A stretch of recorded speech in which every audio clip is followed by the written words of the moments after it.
Hello, friends. Uncle Marv here with another episode of the IT Business Podcast. This is the Wednesday live show for May 7th, 2025.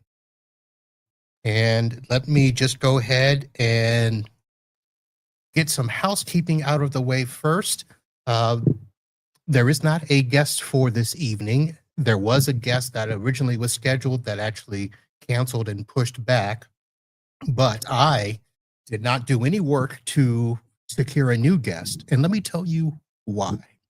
So last week, if you're up to date with your podcast, you heard me say that I had to make some abrupt changes because a client move in Tampa had switched dates, which was weekends. And then I actually had to go up a day early, which was last Thursday.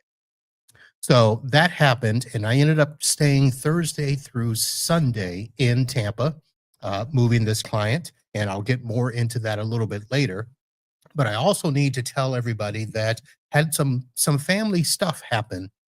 As I was driving over to Tampa, I was told that my mom had gone into the hospital.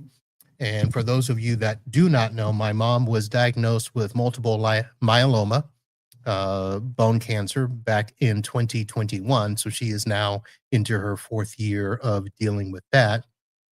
She had started feeling tired, lightheaded. Her blood pressure was off. So they sent her to the emergency room, and then they admitted her. And she was there throughout the weekend. So I was in Tampa doing this move while she was doing that. And then on Saturday, we woke up, and when I say we, I was talking to Kim by phone. She did not come with me for the move, but we, as husband and wife do, we communicate. And come to find out that her dad had also been admitted to the hospital, and he also has cancer. He had some stuff removed I don't know, a year and a half ago, maybe 2 years ago, that he was recovering from, but he had some cardiac issues and was taken in.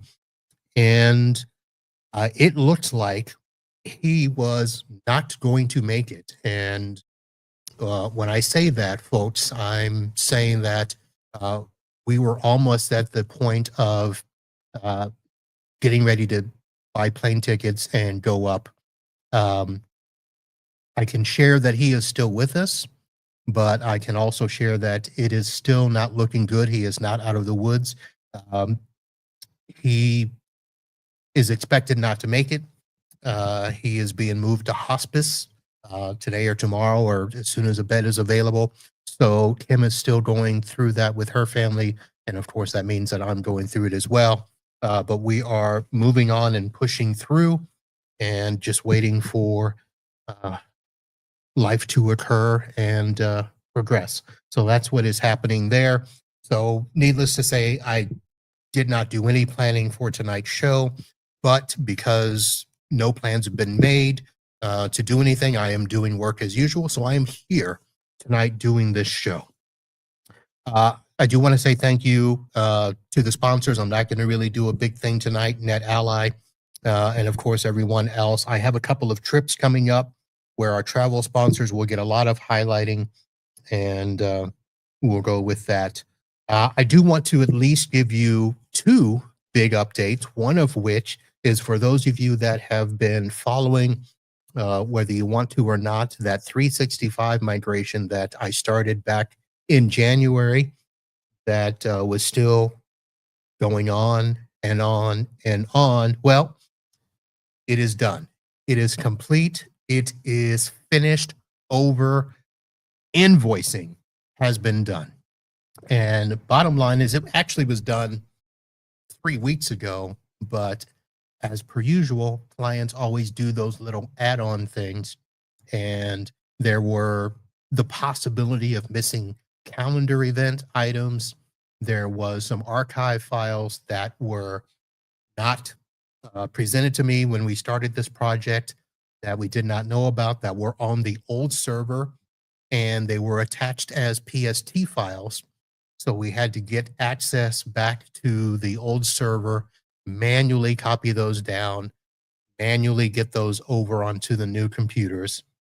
And then when I thought all was done and ready to go, come to find out the junior had ordered a brand new computer for one of the users who is not local. Uh, the company office is down here in the Fort Lauderdale area, but this person works in Orlando. And so they sent a computer up there, but they had no way to transfer files and all of that stuff. So I don't know what they were going to do unless they were thinking of just throwing everything into OneDrive and doing that. But in terms of those PST files, uh, there were three and they are huge. The PST files themselves are over 100 megs and in total, not each. Some of you will probably try to correct me on that, but they're over 100 gigs. And she had already started, adding things to the new archives and removing some stuff and cleaning up and doing a lot of stuff. So it wasn't something where I could just simply push over the archives that I had because those are, a few weeks old. And come to find out when we started to do the remote session with this person, she was great. She had a gig speed down, but only 20 megs up. And at the time that we started to do this remote session, the upload speed was really closer to 12. So there was no way for us to be able to do any sort of syncing and stuff. She also did not have USB drives that were big enough to do these. We tried to compress the PST files. The smallest we got was 38 gigs on a compression, and the largest USB flash drive that she had was 32 gigs. So I sent her out to get some 128s. So did that, got everything over, and that project is finally finished. And at some point in time, I will do a single solitary show about all the do's and don'ts and all the gotchas when taking on a project that in your gut, you don't think you should do, but you do it anyway. And the reason that I ended up doing this project is because it was a referral from a very, very good source, a very good friend that I've known for years. And I said, yeah, I can do this. Probably won't do that again. So that is the first thing. The second thing is this move, excuse me. Unlike the previous move, I would say I would give it a 95 out of 100 as compared to the previous move. So I don't know if anybody saw my post on the Facebook, but I put a picture up on Friday before I had heard about any of the other news that the move was going great. Cubicles were in place. I had a cable person on site verifying cables. We had the copiers being moved upstairs. This is a client that was moving from the 3rd floor to the 4th floor, so should have been easy peasy. I had 2 people in the local area there to assist. Some of you may have heard me talk about Troy. Troy has been a long-time technician in the Tampa area that has helped me with these clients that I've had over there. He knows them well. And then Justine Anderson also offered to come over, and she didn't come Friday, but she did come Saturday and helped move and set up computers. So thank you to both of them for assisting with that. The move, as I said, did go well. Probably the thing I was most surprised about on this trip, as opposed to the last few moves that I've had, is that Windstream is the provider that happens to be down here in a lot of the Florida area.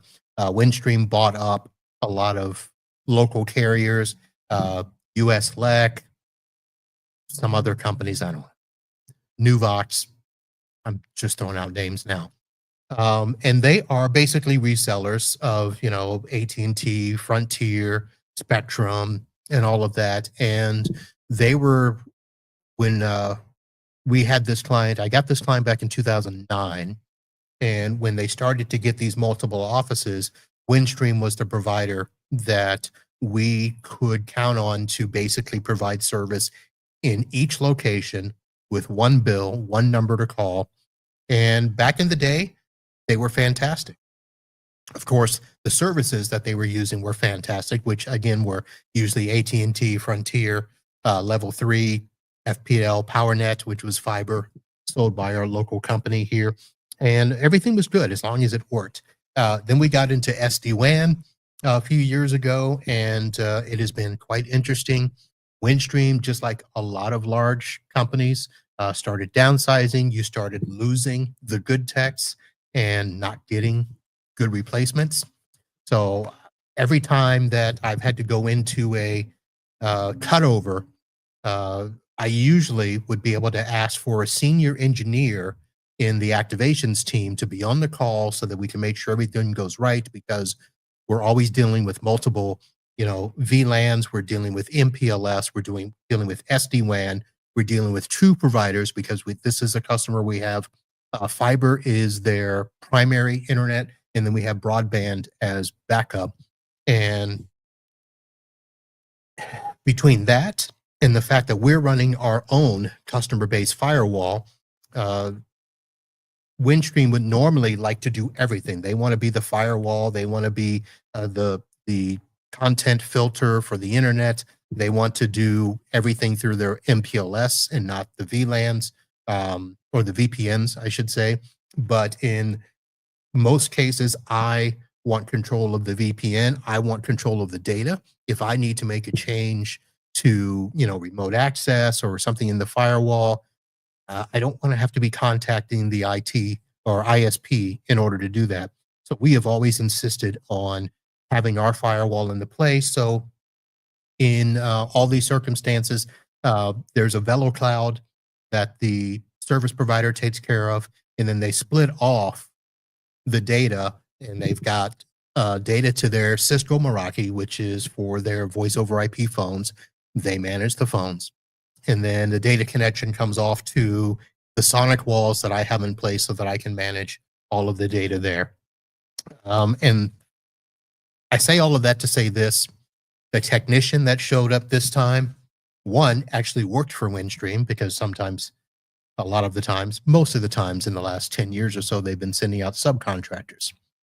This time they sent out a Windstream tech, and it was probably one of the smoothest cutovers that we have had in terms of time frame, in terms of a tech who knew what he was doing and getting everything set up. And in the beginning, flawless. Everything was great. We tested.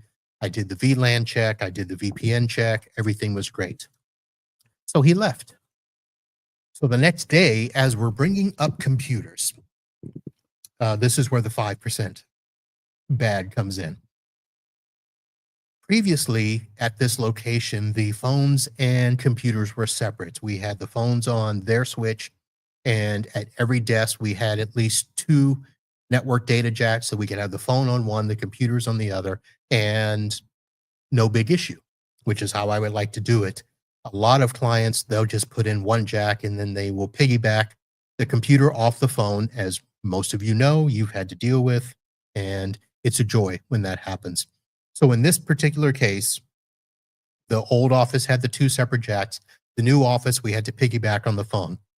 So this office has been in at this location, I believe, 6 years, 7 years, 2017 or 18. It's been a while. So as we started hooking up phones, they provisioned, they were fine. Computers provisioned, they were fine, and everything seemed good until we started actually testing remote connections. And in this particular case, we were doing RDP across the VPN back to the main office to RDP servers. So they were just typing in the IP address, hitting RDP, and going over.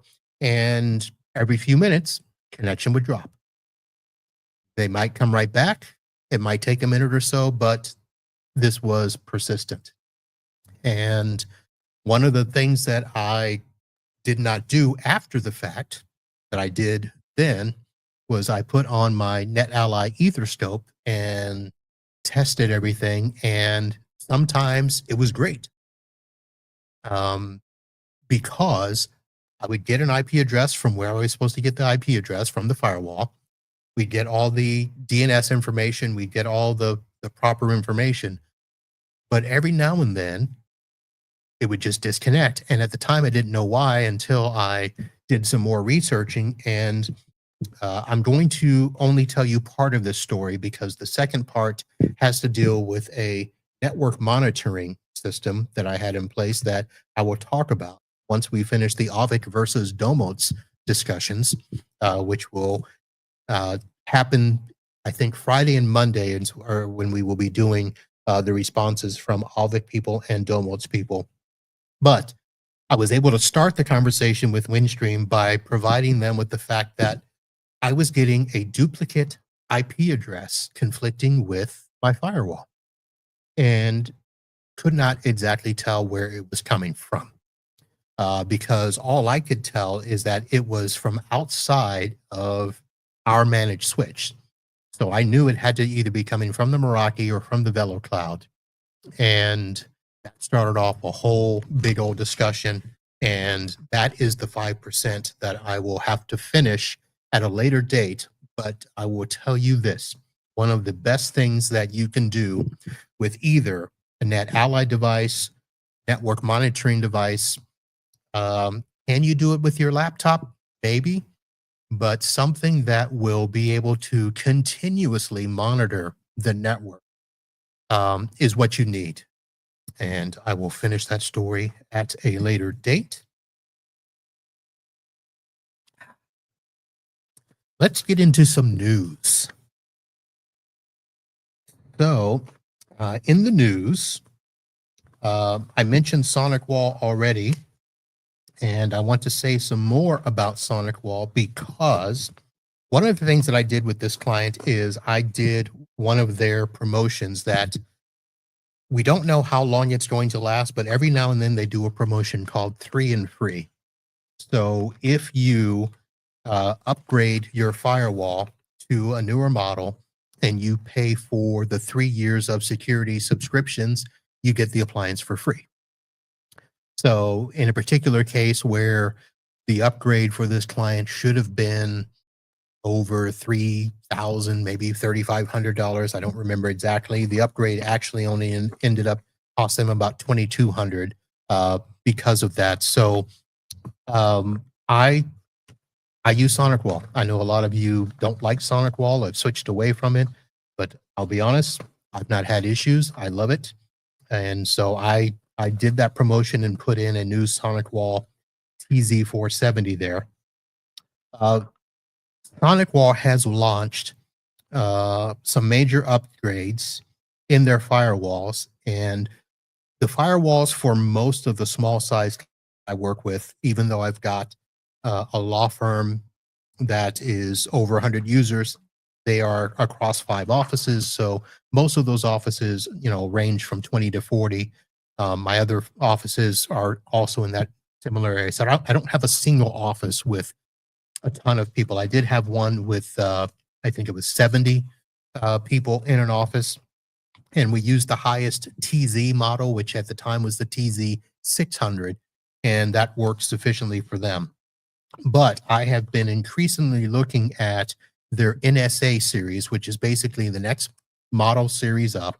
And it is more geared towards performance and security. So SonicWall has introduced 2 mid-range firewall appliances, the NSA 2800 and the NSA 3800. The 2800 can scan up to 5.5 gigs of traffic and support up to 2 million connections, while the NSA 3800 handles up to 12 gigs and 3 million connections. And just like a lot of the other stuff, these devices offer deep packet inspection, including decryption and re-encryption of traffic, advanced threat protection against ransomware and malicious attacks. Also announced is the Managed Protection Service Suite, or MPSS. And this new managed service provides 24/7 firewall management, monitoring, and support through SonicWall's Sonic Sentry Network Operations Center. And the MPSS will help MSPs reduce the complexity and effort of firewall management. So that's something to pay attention. And as many of you know, SonicWall purchased, joined with Michael Crean and his company, Solutions Granted. So that's where a lot of these things have come. SonicWall has also done some other purchases there. They have come out also with a unified cloud native platform. And then they also have zero trust network access for secure policy-based remote access, replacing legacy VPNs, and an industry-first cybersecurity warranty for MSPs. So that is something that I don't know if Michael Crane listens to my show anymore, but Michael, if you do, man, we need to chat. It's been a while. Tell me about some of this stuff. SonicWall has also done a partnership with D&H, and man, D&H is trying to do some stuff. So they've launched an exclusive partnership to deliver managed extended detection and response to MSPs across North America. This was announced yesterday, May 6th, and the collaboration leverages SonicWall Sonic Sentry Services. Say that fast 3 times, SSS.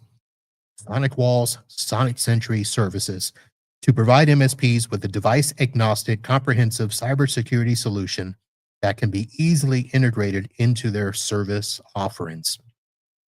And let's see here. This is like a 4-page presser, so that's why I'm reading here.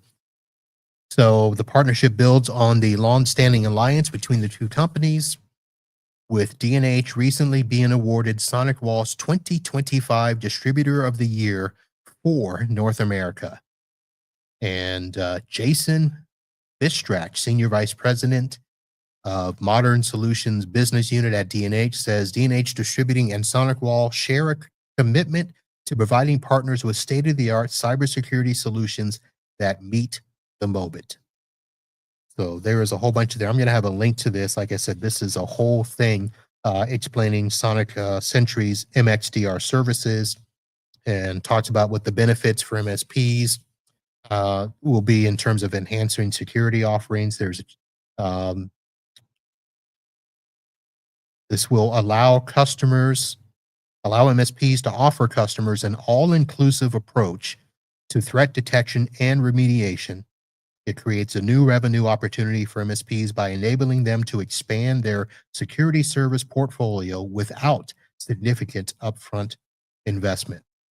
So that is going to be something really going on there. So SonicWall, D&H.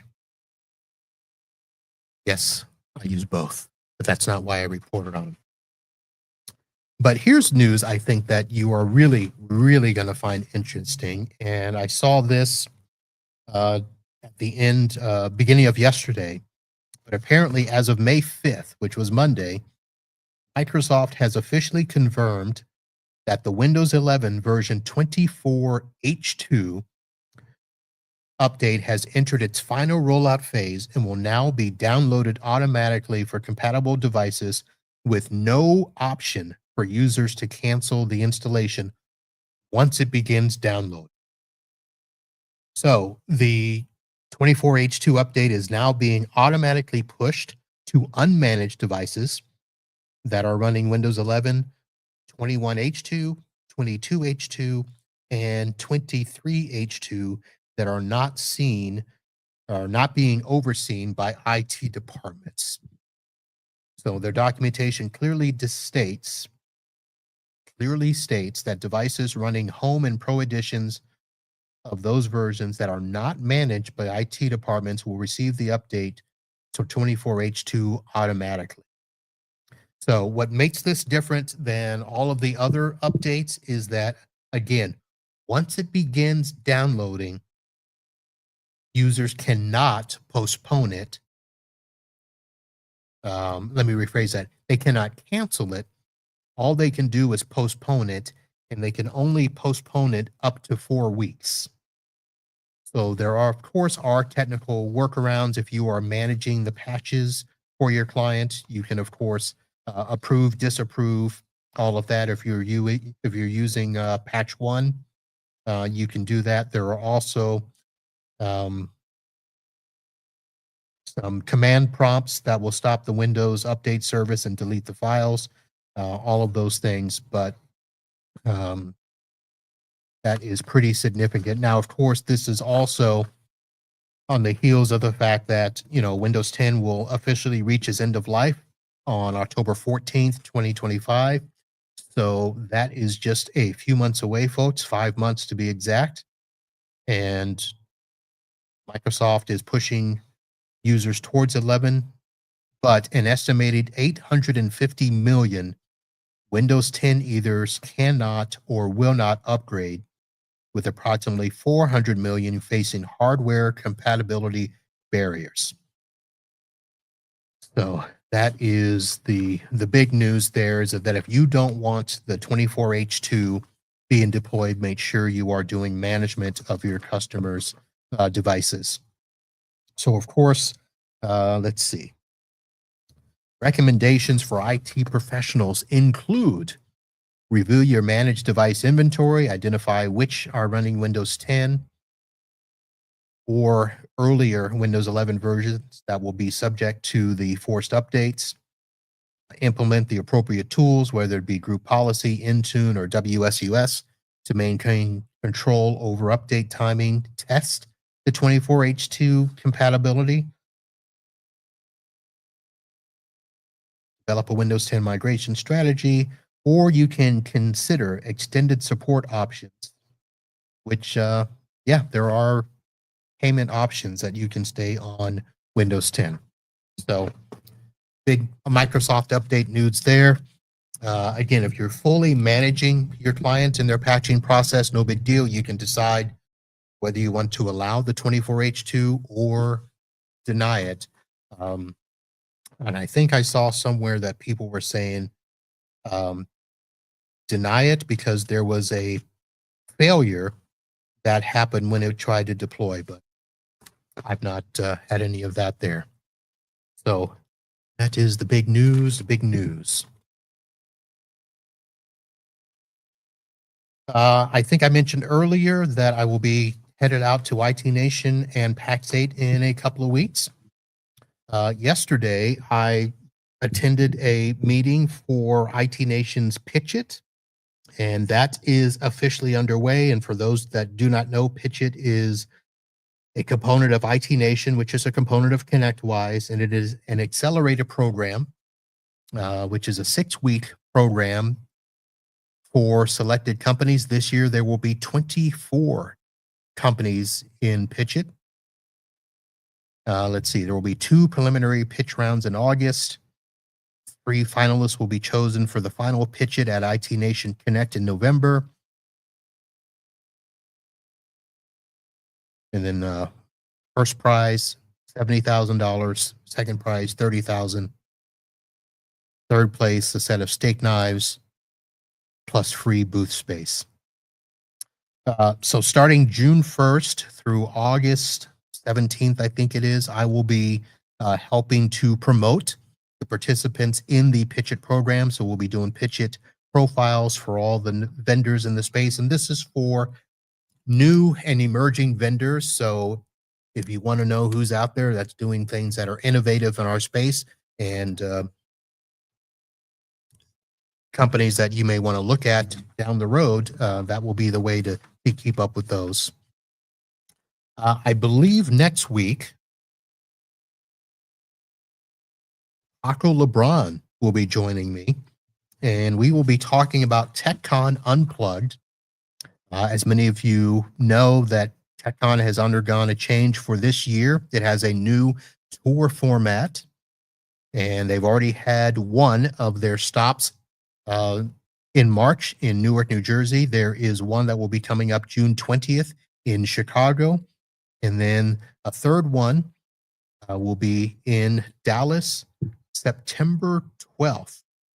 I believe that is the date here. That is a Friday. Yep, September 12th in Dallas, Texas. You can head over to TechCon Unplugged for all the information. But Paco LeBron will be here to talk more about that. And I'm not sure I will be making it this year. I was not able to make it to the Newark because I already had a commitment. Uh, the weekend of the one in June, I have a high school reunion that I had already committed to. And I believe the Dallas, Texas one, I also have a conflict, but I'll confirm all that next week before Paco gets here and we jump into all of that.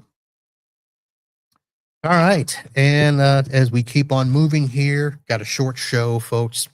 Something I have found very fascinating is that apparently you guys love it when I do both a Florida man and a Florida woman story on the same night. Last week, those links were just clicked, and Florida man's always the most clicked link. I don't understand it. I try to show you great tech news and stuff, but you guys love the Florida man stories.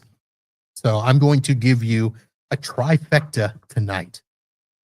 I'll just give you little snippets here, and I will put links in the show notes. But stories that have happened here in the last couple of days, starting with Florida man in Defuniak Springs. Yes, that is a real place. A 37-year-old Florida man, Benjamin Adam Roach, was arrested after deputies pulled him over for driving with a cardboard license that was labeled private.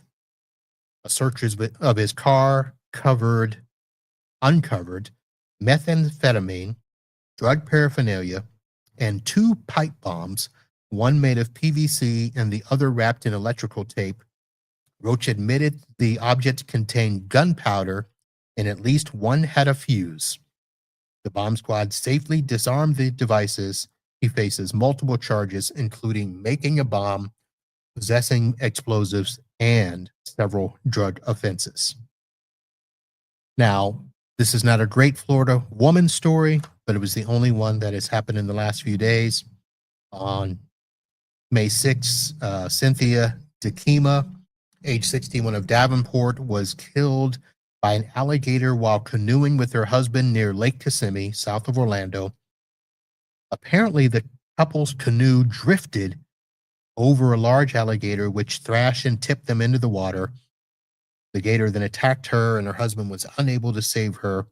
Authorities later captured an 11-foot alligator believed to be responsible. Not the Florida man story or the Florida woman story that you wanted, but there's your Florida man and Florida woman. And the reason that I am giving you a trifecta, and this is going to be a video presentation.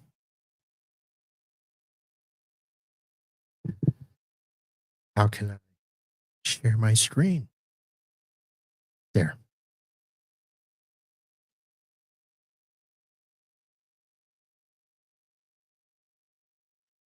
So this particular story, as I talk to bring things up in time, because I did not prepare in there. Here we go. So a kangaroo was spotted hopping along Hickory Tree Road in St. Cloud, Osceola County on Monday, May 5th. The sighting alarmed local residents, especially given the heavy traffic in the area.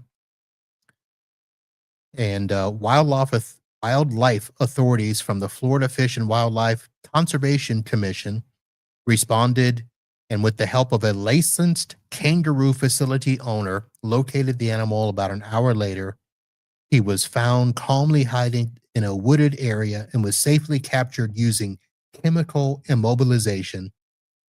And it was transported to a licensed facility where a veterinarian confirmed that it was in good health.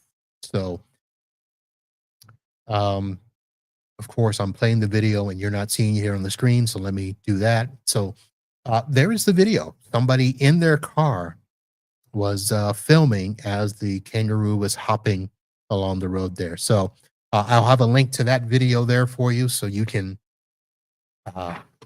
see that. And if you are listening in your car, just click on the link in the show notes. That'll take you to the YouTube in your phone or mobile device to go from there. All right, folks, I think that is going to do it. As I mentioned, I got some other stuff I'm dealing with, but it is going to be a very few interesting days when it comes to Kim's father. So obviously, you'll probably hear about that if plans need to change. As I said, I will be recording video with both Avik and Domos representatives on Friday and Monday. So next week, you will get the conclusion of the Avik versus Domos. And then also next week, Paco LeBron will be here. So that's going to do it, folks. I want to thank you for joining me here, and we will see you out and about. That's going to do it. Until next time, holla.